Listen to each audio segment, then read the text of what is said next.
Guys, my RPG has elves in it. What other game does that? Whenever I would do world building as a game master, I used to demand an insane amount of originality out of the environment that I'd created. I used to think that was necessary to immerse players in another world. Nothing could be familiar. But rather than really feeling transported to an alien environment, the players just seemed confused. I would try to explain things to them, and then every explanation seems to require more explanation.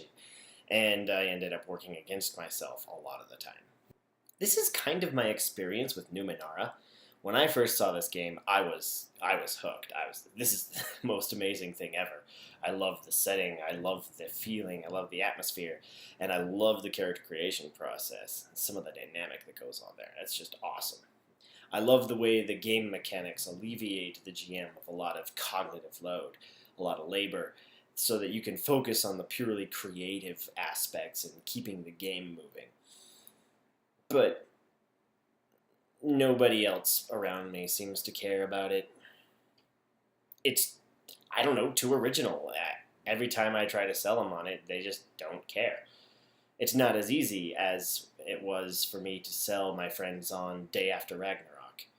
Yeah, this guy right here, by the way, justifies the entire existence of the Fate Core system. Fantastic setting. So my mandate with making Fiend Wake was to avoid being that petulant child who insisted on originality for its own sake.